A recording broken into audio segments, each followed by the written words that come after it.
Blood pressure இப்போ பார்த்தீங்கன்னா blood pressure எப்படி இருந்தாலும் வீட்டுக்கு ஒரு ஆள் பிளட் ப்ரெஷர் நோயால் கொண்டு வந்தாச்சு. ஆனால் இந்த சீன மருத்துவ தத்துவங்களில் படி பார்த்திங்கன்னா பிளட் ப்ரெஷருங்கிறது நோயே கிடையாது அப்படின்னு சொல்லப்படுது. அது எப்படி பிளட் ப்ரெஷர் நோயின்னு சொல்லி எல்லோரும் மருந்து சாப்பிட்ற காலகட்டத்தில் பிளட் ப்ரெஷர் நோயே இல்லைன்னு எப்படி சொல்லலான்னு கேட்டால், பிளட் ப்ரெஷர் ஒரு மனிதனுக்கு அவசியமே. அதாவது 1000ல் 1 லட்சத்தில் ஏதாவது எக்கு புக்கா இதே வீணாக போய் அதனால் வர பிளட் ப்ரெஷருங்கிறது வேறு. மற்றபடி உள்ள பிளட் ப்ரெஷர் எல்லாம் அவசியமானது, நிச்சயமாக தேவையானது. இப்போ நிறையா உதாரணங்களுக்கு பார்க்கலாம். ஈஸியான உதாரணம், சிம்பிளான உதாரணங்கள் பார்க்கலாம். இப்போ நம்ம எல்லாம் உட்காந்துருக்கோம். உட்காந்துட்டு பார்த்தீங்கன்னா ப்ரெஷர் நார்மலாக இருந்துகிட்ருக்கோம். திடீர்னு எழுந்திரிச்சு ஓடுறோம், பார்த்தா ப்ரெஷர் அதிகமாக இருக்கும். போய் உட்காந்துடுறோம், நார்மலாக இருக்கும். இப்போ திடீர்னு ஒரு பிரச்சனை, கோவப்படுறோம், ப்ரெஷர் அதிகமாக இருக்கும். உட்காருப்பா, அமைதியாக இருப்பா, கோவப்படாது, கொஞ்சம் பொறுமையாக இரு அப்படின்னு சொல்லி உட்கார வச்சுட்டா அது அமைதியாகிடும். ஒன்றும் சொல்லலாம். இப்போது பிரசவ டைம், ஒரு பெண்ணுக்கு குழந்தை பிறக்க போகுது, ப்ரெஷர் பார்த்தா அதிகமாக இருக்கும். குழந்தை போது நார்மலாகிடும். இப்போ ரோட்டை தாண்டி ரோட்டில் போயிட்டே இருக்கும். திடீர்னு பஸ்ஸு மோதுற மாதிரி வருது, தாண்டி குச்சி அந்த விழுந்துடுறோம். படித்து பார்த்தா ப்ரெஷர் அதிகமாக இருக்கும். அப்பாடா நல்ல வேளை தப்பிச்சப்பா அப்படின்னு ஆறுதல் சொல்லி அமைதியானதுக்கப்புறம் பார்த்திங்கன்னா ப்ரெஷர் நார்மலாகிடும். இப்போ நம்ம யோசனை பண்ணி பார்ப்போமே, ஓடும்போது அந்த ப்ரெஷர் நோயா நமக்கு தேவையா? ப்ரெஷர் டயத்தில் அந்த ப்ரெஷர் தேவையா, அது நோயா? கோவப்படுறப்போ அந்த ப்ரெஷர் தேவையா, இல்லை அது நோயா? பஸ்ஸு மோத வரப்போ நம்ம தாண்டி குச்சி ப்ரெஷர் இருக்குது, அந்த ப்ரெஷர் தேவையா, அது நோயா? சிம்பிள். இதெல்லாம் நோய் இல்லை, நமக்கு தேவை. அந்த ப்ரெஷர் இல்லாட்டி நம்ம ரோட்டோடு தாண்டி குச்சிருக்க முடியாது. அந்த ப்ரெஷர் இல்லாட்டி நம்மளால் ஓட முடியாது. அந்த ப்ரெஷர் இல்லாட்டி அந்த குழந்தை பிரசவத்தை சுகப்பிரசவம் ஆகிருக்க முடியாது. அப்படி ப்ரெஷர் இல்லாட்டி கோவப்படும்போது நம்மளால் கை காலெலாம் வச்சு தாக்கவோ தடுக்கவோ முடியாது.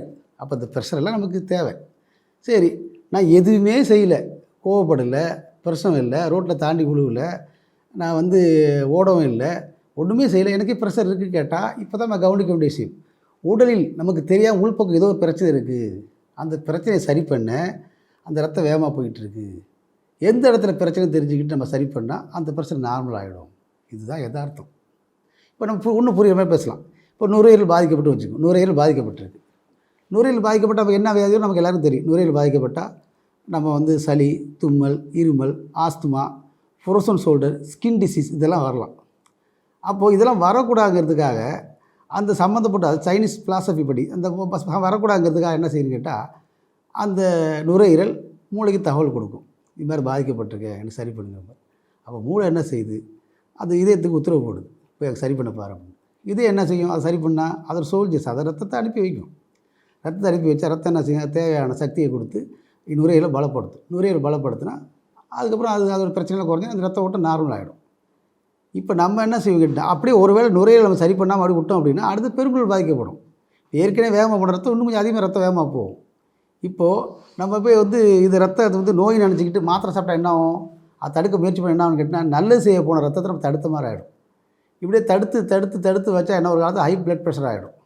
அதுக்கப்புறம் என்ன ஆகும், நமக்கு எல்லாம் தெரிஞ்ச விஷயந்தான். அப்போது நல்லது செய்ய போன ரத்தத்தை நோயின்னு நினச்சிக்கிட்டு அது தடுத்தது விளைவு 1 by 1 தடுத்து கடைசியில் நினச்சி ஹை பிளட் ப்ரெஷர் போய் நிரந்தர நோயால் ஆயாச்சு.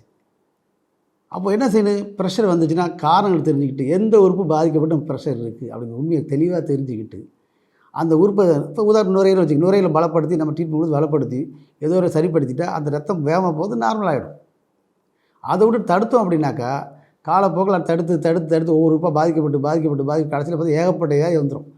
ஒரு வியாதி இல்லாமல் ஒரு சின்ன ஒரு ப்ரெஷருங்கிறதுக்காகவே மருந்து சாப்பிட ஆரம்பித்து 10 வருஷம் கழிச்சு பார்த்தா கிட்டத்தட்ட 10-15 வியாதிக்கு சொந்தக்காரன் ஆகிடுவாங்க. அப்போ இது நல்லது இல்லை தானே. இப்போ ப்ரெஷர் நோய் அப்படின்னாக்கா மருந்து நோய் நல்லா போயிருக்கணும், இல்லாட்டி வேறு நோய் வராமல் இருந்திருக்கணும். இப்போ உள்ள நோயை நல்லா போல ஏகப்பட்ட நோய் வந்துருச்சு அப்படின்னா எவ்வளோ பேர் கெடுதலான விஷயம். அதனால் பிளட் ப்ரெஷர் உள்ளவங்க ப்ரெஷர் ஆரம்ப காலத்தை தெரிஞ்சுக்கிட்டு எதனால் அந்த ப்ரெஷர் தெரிஞ்சுக்கிட்டு சம்மந்தப்பட்ட உறுப்பை சரிப்பட்டால் நிரந்தரமாக சரியாகி விடலாம்.